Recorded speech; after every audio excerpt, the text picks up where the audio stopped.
ini mah kalau dihitung-hitung capek aja mama, cuman toko kalau setahun disewain 30 juta. Untung setahun belum tentu segitu. Nah saya gini, kenapa saya memberangkatkan jamaah pada saat itu? Saya berpikir mereka itu ada di tukang nasi uduk, yang jualan sayur. Saya juga ngerasa susah bagaimana cara dia mengumpulkan uang, dan mereka pun ngasih uang ke saya 1.500.000. Nyicil ya? Nyicil kan? Di situ saya kan nggak tega. Siapa sih yang nggak pengen ke Tanah Suci? Semua orang pengen datang ke Baitullah. Semua orang pengen untuk beribadah. Tapi kemudian ketika harganya lebih miring dibandingkan yang lain, benar dari awal dia modalin, untuk kemudian nanti dia udah punya niat untuk nipu. Ya ini namanya jual beli fasad. Ini yang dilarang dalam agama.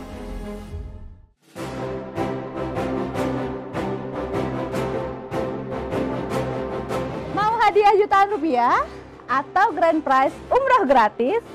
Maka saksikan terus YouTube channel Ratu Kanza ini sampai akhir ya, karena di akhir segmen kita akan bagi-bagi hadiah yang sangat banyak sekali. Dan tonton terus semua videonya, semua partnya sampai habis.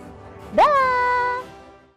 Hai Kanza Lover, Assalamualaikum. Ketemu lagi dengan saya Eka Apriosa di YouTube channel Ratu Kanza.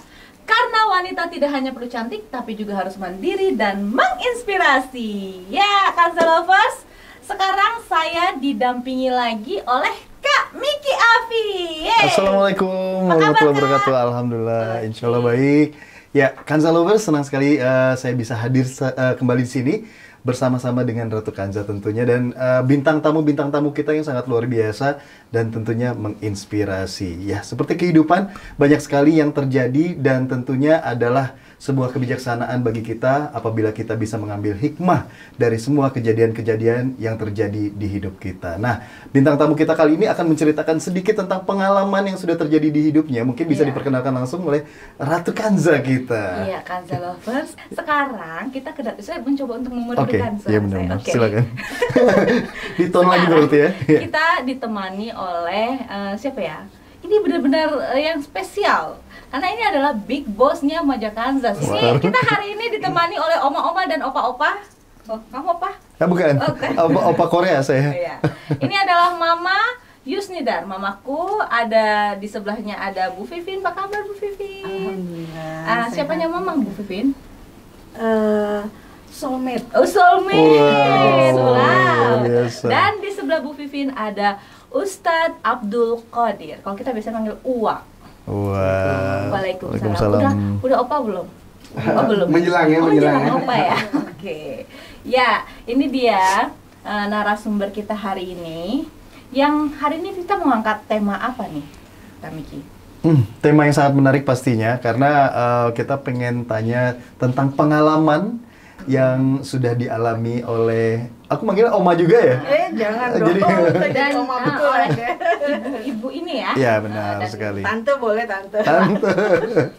Pengalamannya dalam berbisnis tentunya. Betul sekali. Dan nanti kalau misalnya kita bicara tentang bisnis, itu banyak sekali rintangan-rintangan. Nggak semua bisnis itu pasti akan berjalan dengan mulus dari mulai kita bangun. Pasti juga banyak rintangan-rintangan yang kita hadapi. Dan sebenarnya rintangan-rintangan apa saja sih? Nah, nanti akan kita tanyakan. Sekarang kita mau tanya dulu, kesibukannya apa sih sekarang kira-kira? Nggak usah kira-kira ya, kesibukannya aja. Iya, sekarang ini lagi kebetulan ngejalanin mau dibilang bisnis, ini bukan ya, travel umroh. Bisnis ya, Sebetulnya bukan bisnis ya, kita lebih cenderung untuk membantu. Iya.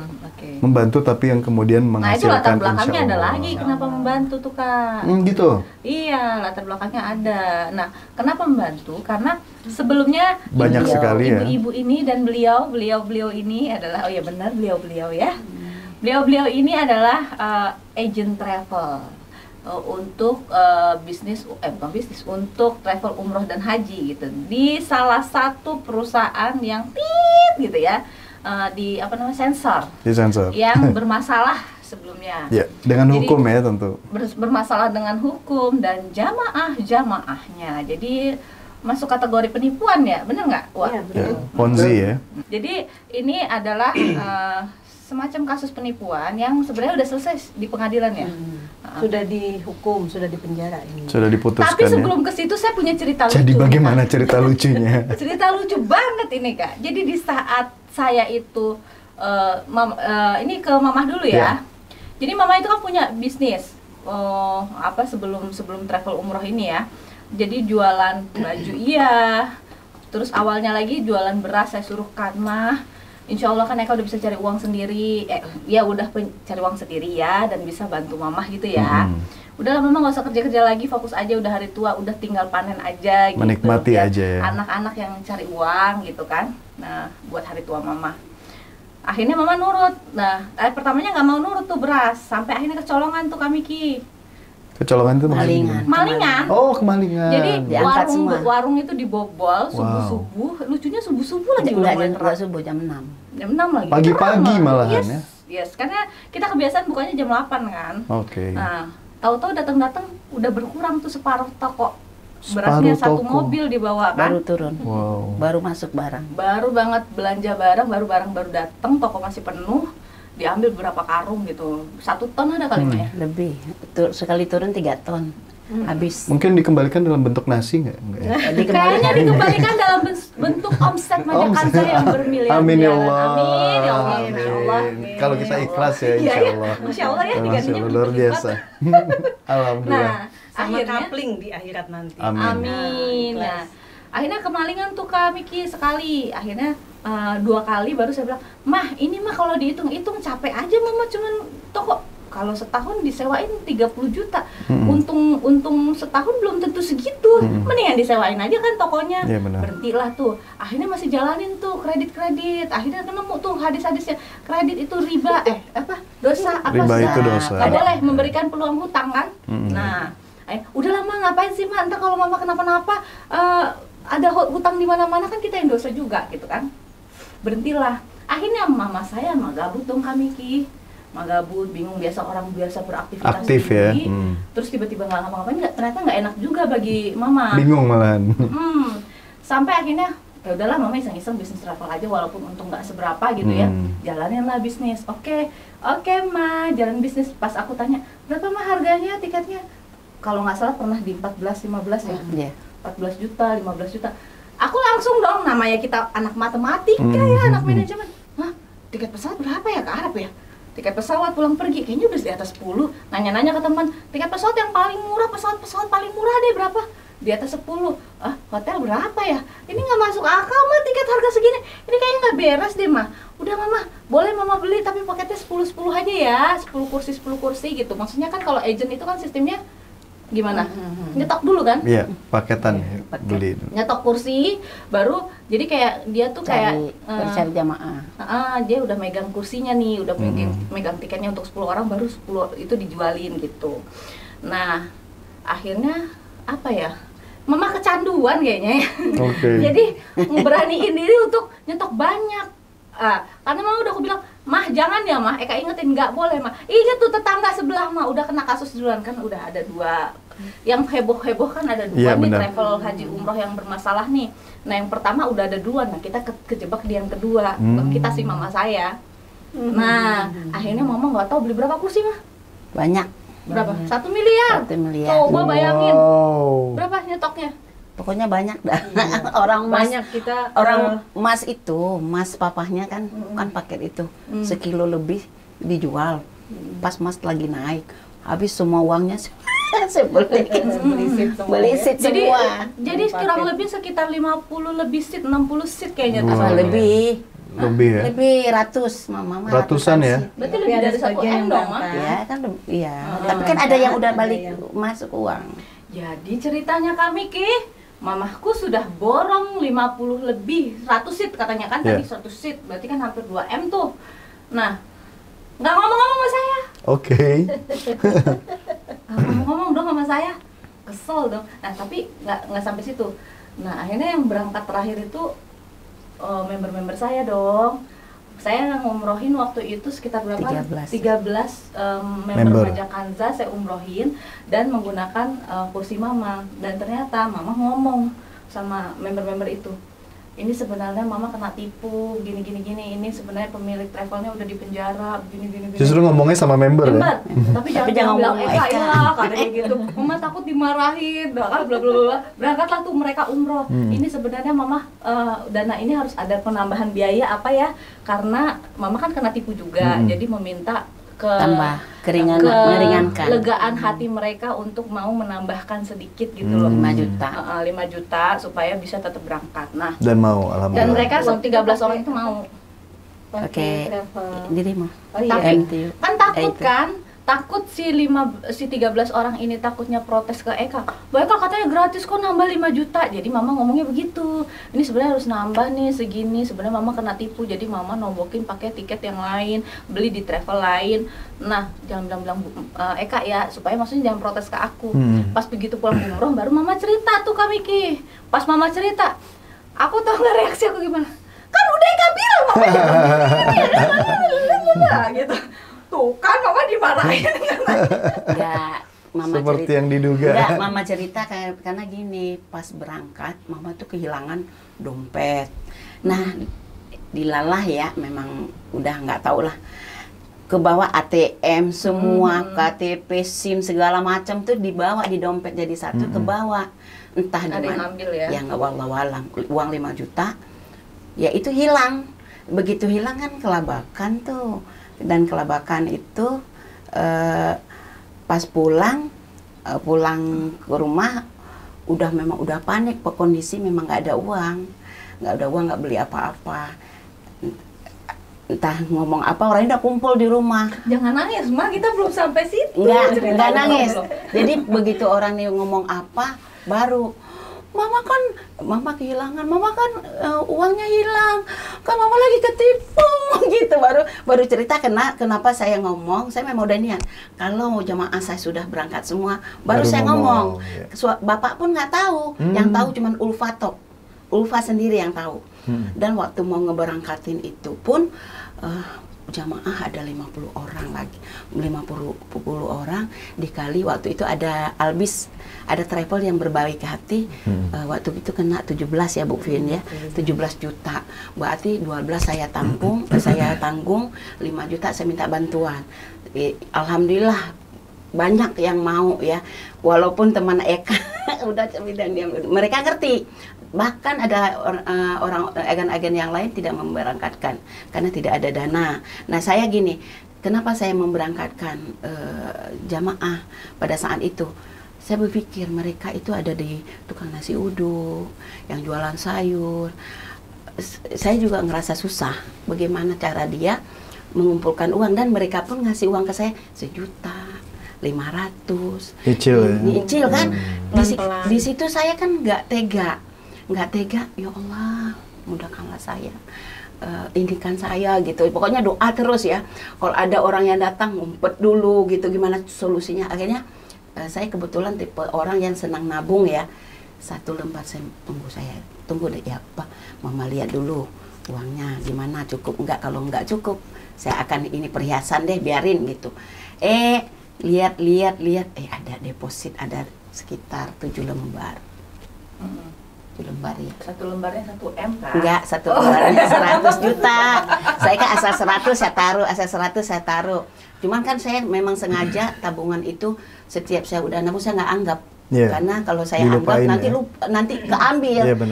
Memang karena ke anak-anak pun saya udah ngajarin seperti itu. Pokoknya yang udah kamu taruh jangan kamu anggap, yang ada ya itu punya kamu, yang kamu simpan ya. Nah itu ada sekitar 700 juta. Nah disitulah saya berangkatin gitu. Ada ya banyaklah yang datang ke rumah, yang inilah yang itulah. Saya bilang saya bertahap, kan nggak semuanya berangkat pada saat itu. Mereka ada yang di bulan 3, ada di bulan 5, ada di bulan 6 gitu, ada bulan Ramadan. Nah Ramadan ini saya tarik cepat berangkat. Saya pengen selesai masalah. Saya nggak mau berlama-lama, cepat selesai, saya cepat lega, cepat saya buka. Saya capek nutup dari suami, karena di TV itu nggak mau nonton TV. Yus, Beritanya kan di mana-mana tuh. suami, papanya nih, Yus lihat tuh TV, travel yang kamu ini tuh. Enggak ini, bukan bang, itu di Medan, Jakarta enggak, jalan kan, Kan tuh ada kan cabang masih di buka kan, Makassar, ya? segini, bang tuh masih buka tuh, kan masih buka, itu yang di Medan, itu yang di Lampung tuh, nah lama-lama kan capek saya nutupin, bener. nah akhirnya ya udahlah, pas pulang itu saya ikut berangkat, pulang saya teriak sama ini anak, saya udah ketipu, ya udah, terbuka mah. Udah Kan dibilang, mereka bilang, jangan udah bohong-bohong dibilang, banyak. jangan mah itu ponzi ibu. Enggak kak, bagus, hotelnya bagus. Mama kan udah berapa kali berangkat, saya udah berapa kali berangkat di situ kan bagus. Nah berani saya borong karena saya udah jalan. Sudah pernah punya pengalaman. Di Ya? detik-detik saya borong itulah kehancuran. Saya berangkat yang pertama, kedua, ketiga itu masih bagus. Aman, ya? Sampai ke saya dikasih apa? Kita ke Akso ya. Ke Rewardnya kami nih Gratis. dekat waktu ke Aqsa, ke Palestina. Di situlah. Ya di situ udah Itu ceritanya yang apa kejatuhannya. kejatuhannya detik-detik itu. Ya. Kisahku hancur dan hilang. Dan sekarang aku sudah mengandung buah hati dari suami aku. Terima kasih Film Kanza. Ya, jadi gitu tadi kalau misalnya banyak agen itu kan yang mau gitu ya, yang emang ada rezeki juga, mungkin seperti mama, ya tergerak hatinya karena nggak tega, karena jamaah-jamaah yang udah beli kursinya, porsinya itu ada dari kalangan-kalangan yang nggak mampu ya Maya. Dan sebenarnya sih ketika terjadi hal-hal seperti ini, sebenarnya yang harusnya bertanggung jawab kan bukan para agen ya, bukan para agen travel sekali lagi. Cuman kan banyak jamaah yang nggak mau tahu. Aku kan diajakin si A, aku kan diajakin sama si B. Tapi kan yang punya perusahaan bukan dia gitu kan. Dia cuman agen doang, cuman perantara doang, dan cuman hanya berikhtiar lagi mengais rezeki juga gitu dengan cara berjualan tiket travel gitu kan. Iya. Nah, Dan bisa dibilang ini juga force major. iya. Atau musibah. Yes. Jadi bukan sesuatu yang memang kita rencanakan karena toh agen-agennya sendiri juga nggak kemana-mana kan, masih ada, Iya, tetap betul. ada dan Betul. tetap bersedia untuk dihubungi, tetap iya. bersedia untuk Iya. ditanya-tanya seperti apa, nggak Dan- yang tiba-tiba menghilang seperti itu. Nah, yang makan uang jamaah ini kan bukan agent, Yes, karena kan betul. gimana pun juga ketika jamaah ini lagi daftar, bayar ke agent-agent karena ibu saya ada Iya. agent juga gitu kan. Nah, Agennya itu kan langsung membayarkan, disetor, betul. langsung disetor ke perusahaannya. Nah, terus tiba-tiba perusahaannya kolaps jatuh kan uangnya bukan di agent lagi dong gitu. Makanya ini adalah ujian sebenarnya, baik itu untuk jamaah-jamaah itu tersendiri maupun juga untuk si agentnya. Nah, ketika memang ada jamaah yang tertipu seperti ini atau memang tidak berangkat karena kejadian force major ini gitu ya. Iya. Nah, itu dilihat lagi gitu ketika mereka lihat, oh kok jamaah yang ini tetap diberangkatin sama agennya. Nah, itu nggak bisa ya Kak ya, Iya. nuntut agen dia untuk berangkatin Melakukan juga hal yang gitu. sama. Karena kemampuan Dari tiap-tiap agen-agen agent beda. kan beda-beda. Iya, Mungkin ibu saya ada gitu rezekinya untuk memberangkatkan. Jadi ya dia walaupun nggak sepenuhnya ya Mas, cuma disubsidi 12 juta, jadi Iya. sisanya harus bayar sendiri. Tapi ya alhamdulillah daripada hilang kan. Itu Betul. juga 12 juta itu bukan dari perusahaan, dari kantong pribadi ibu Pribadi, saya, dan betul. benar-benar ya memang mamah yang nombok semua gitu. Iya, Tapi jadi- kalau memang bagi jamaah yang daftarnya ke agent yang kebetulan agent itu sendiri juga rezekinya terbatas dan emang mungkin nggak ada, iya nggak bisa juga marah-marah ataupun menuntut agent tersebut. Benar ya? Kak Betul Emi? sekali. Karena pada dasarnya Bukan yang bertanggung agen-agen jawab, bukan ini, agent. ya agen-agen ini juga sudah Agennya malah lebih kerugiannya lebih fatal lagi. betul Barangkali. mengalami kerugian lebih besar, tapi tetap memiliki itikat baik gitu untuk tetap. Nah itu ya. masalahnya kalau namanya apalagi di daerah nih kami Ki, ketika sudah bayar travelnya bermasalah, terus akhirnya yang dicap, salahkan iya. itu agentnya gitu. Betul Nah itu sekali. dia yang mesti dirubah mindsetnya. Betul. Nah gimana Wak anggapannya tuh? Mengenai Fonzi ini. Dari sini kita belajar ya bahwa ternyata apa yang diingatkan oleh Allah di surah Al-Ankabut misalnya, ahasiban nas ayyutraku ayyaqulu amanna wa hum la yuftanun. Apakah manusia mengira ketika mereka sudah berkata saya beriman, lalu kemudian dia akan dibiarkan saja? Tidak. Ternyata semua kita akan diberikan ujian. Nah, ini kan salah satu ujian. Beliau-beliau berdua bagaimana kemudian dalam kehidupannya secara rasional sebenarnya gini. siapa sih yang nggak pengen ke tanah suci? Semua orang pengen datang ke Baitullah, semua orang pengen untuk beribadah. Tapi kemudian ketika harganya lebih miring dibandingkan yang lain, maka otomatis orang-orang Indonesia yang biasanya cari yang lebih murah gitu ya, betul. Mas Niki, ini kemudian akan, wah kayaknya enak nih, boleh nih nyobain. Nah, hebatnya si travel ini kemudian benar dari awal dia modalin, untuk kemudian nanti dia udah punya niat untuk nipu. Ya ini namanya jual beli fasad. Ini yang dilarang dalam agama. Nah, dari situ semua kita Muslim itu juga harus belajar bahwa apa yang disampaikan oleh Mbak Eka tadi, kita harus rasional kok sekarang. Inilah edukasi ini yang harus kita sampaikan pada semua jamaah bahwa kalau mau berangkat ke tanah suci, coba dong cek di Traveloka misalnya tiket PP berapa sih gitu. Sehingga nggak ada lagi orang-orang yang terjebak dengan 10 juta bisa umroh, 12 juta bisa umroh, 15 juta bisa umroh. Nggak masuk akal. Bisa kayak tiketnya gitu. berapa Gitu. kan? Rasio kita harus kedepankan sehingga tidak boleh lagi ada orang-orang yang tertipu karenanya. Nah itu makanya emang harus dicerdaskan masyarakat Indonesia ini jangan tergiur harga murah, Ya. termasuk Majakanza. Hati-hati dengan Majakanza murah. Oh, Tuh. salah ya. Bisa jadi itu tidak original. Iya ternyata Bahaya. bukan produk saya aja yang dipalsuin. Benar. Dan harga murah itu akhirnya tertipu. Ternyata tiket travel umroh juga seperti itu ya, menipu dengan harga murah. Tapi boleh cerita sedikit ya. Dulu kita sempat tertipunya gini. Waktu kita tanya sama manajemennya ya, kok bisa gitu harganya murah? Ya itu katanya dia beli tiket waktu itu istilahnya Ada promo. Enggak, beli banyak. Beli Oh, banyak, paketan. partai banyak. Partai banyak, terus Dapat harga murah, promo harganya. Dan itu pesawat-pesawatnya tuh ya maskapai yang low cost lah gitu. Jadi itu penjelasannya tuh waktu itu masuk Masuk di akal. Penjelasan seperti itu. Makanya saya bingung nih Kak Miki, karena kan agen-agennya ini kan rata-rata nggak semuanya yang benar-benar orang yang pendidikannya rendah ya. Banyak loh yang pendidikannya tinggi, bahkan Iya. S2, bahkan Apa, pengusaha.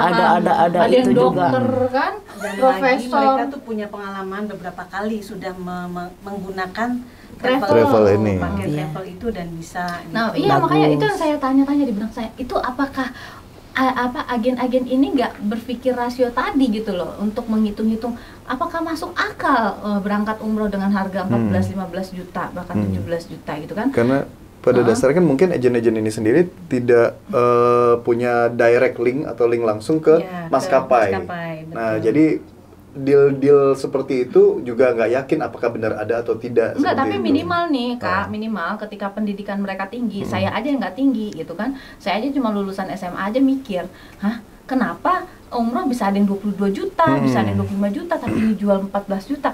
Ini gimana? Pasti ada dong kalau orang tuh, Pertanyaannya. walaupun pendidikannya rendah sekalipun pasti bertanya-tanya dan mencari tahu dong, emang berapa sih harga tiket pesawat PP Perbandingan. dari Jakarta ke Arab, Indonesia Arab Ya, gitu itu kan. tadi alasannya. Nah. Salah satunya itu kita waktu itu kita Ternyata pada nanya juga ya. Dia Nggak, saya enggak, pikir nggak nanya. enggak itunya yang pemilik travelnya sendiri Iya dong, meyakinkan. ya, kita tanya, kita dudukan, kita agen-agen waktu itu bertanya, kok bisa Pak? Oh iya, ini kita kan jamaah banyak. Memang iya jamaahnya banyak banget dulu. Jadi kita beli transaksinya itu grid deal sama maskapai, sama hotel, ya, sama perusahaan bis, LA di sana. Kita itu kan awam dulu ya. Kita itu kan awam, nggak ngerti. Oh iya, pantas aja bisa dapat murah karena Iya. banyak jamaahnya dan mereka dapat Jadi dapat harga yang spesial. gitu. Jadi sudahlah kita pada saat itu full percaya sama Travel ini, travel agent ini, sama pemiliknya itu, karena ya memang kelihatan juga dia orangnya sederhana, ya kan, ya Nggak neko-neko. Dianya ini pemiliknya apa istilahnya kayak tangan kanannya? Enggak, pemiliknya langsung. Pemiliknya. Orang kita ke rumahnya juga. kita ketemu dan memang ya orangnya sih ya sederhana lah Sederhana, ya. penampilan Simple, biasa nggak aja. macem-macem. Ya pokoknya bisa dipercaya, tapi ya Kalau saya bilang memang Oh, bukan kayak travel yang terdahulunya yang hordingnya harga ratusan juta. Enggak, dia mah Enggak. rumahnya biasa aja orang Iya, di situ. jadi Tapi memang benar ternyata penampilan itu tidak menjamin. Tidak. nah, Jamin. itu maksudnya yang mau saya jelasin, penampilan itu enggak Mungkin gini menjamin. Bu, dia belajar dari Yang sebelumnya. kakaknya yang masuk duluan itu Seniornya. disorot media gara-gara hoarding ratusan juta, meja makan berapa ratus juta mungkin gitu. Jadi dia berusaha untuk low profile biar nggak kelihatan kayak sebelah gitu. Kayak mama ya. Heeh. Biar kelihatan big boss ya. Oh, gitu, low ya. profile, Tapi kan mama ternyata- penipunya nggak sama kayak sana. Kok nyamain sih? Ya. low profile, tapi ternyata dia punya banyak aset yang kita akhirnya tahu setelah ada Kasus ini. setelah ada kasus ini gitu. Jadi Banyak ya, yang seperti itu ya ya. itulah tadi yang seperti Kak Miki bilang, penampilan ternyata Tidak menjamin. tidak menjamin. Itu benar. Kalau memang begitu ceritanya, tadinya saya mencoba untuk positive thinking dengan berpikir gini Bu Vivin, oh mungkin dia ini berusaha untuk kayak mencoba maksudnya memberikan harga murah ke jamaah itu supaya cepat besar juga namanya kan si travel ini. Tapi dia mensiasati, saya pikir kalau memang dia mengasih harga yang seperti itu, terus dia untungnya apa? Terus dia kayak bakar duit dong, dia kayak nombokin dong. Tapi mungkin karena kan dia jual harga 14-15 itu dengan syarat kalau mau beli dengan harga segini berangkatnya tahun depan, bayar sekarang tahun depan berangkat gitu kan. Ya, itulah si Nah, Ponzi itu.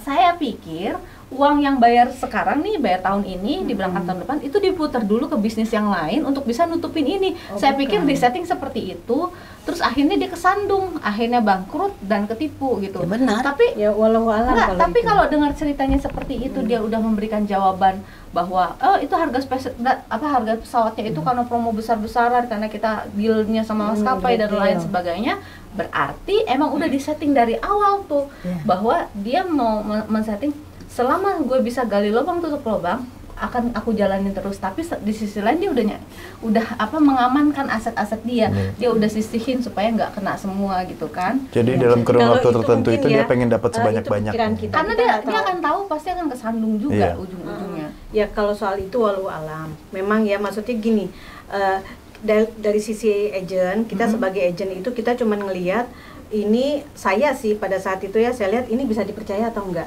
Kenapa kok harganya bisa? Kalau saya sih pada saat itu beli ya harga masih masuk akal ya 13,5 gitu ya. 13,5 itu setelah saya ini tuh bisa ternyata, maksudnya masih bisa untuk berangkat. Kita bisa beli tiket yang promo ya, yang tiba-tiba ada promo itu harga 9 juta. Di sana itu hotel ya, hotel yang kelas melati lah gitu. Itu bisa makan ini bisa lah 13,5 yang masih masuk sederhana akal. ya. Apalagi kalau banyak gitu ya jumlahnya. Pada tahun itu. Kalau tahun ini enggak. Enggak. Oh, enggak. Itu kuantitas ya. Jadi apalagi kalau banyak kan memungkinkan banget ya harga segitu. Pada saat itu mikirnya begitu. Tapi ya itulah kalau saya bilang pemilik travel ini nih nggak cerdas. Jadi nggak bisa memanfaatkan sekian banyak jamaahnya itu untuk betul-betul memberikan manfaat yang terbaik gitu ya. Jadi dia nggak pintar mengelola dananya. Ini saya pelajari setelah kejadian-kejadian ini ya, kejadian-kejadian. Berarti memang bukan sengaja dibikin untuk menipu, bukan?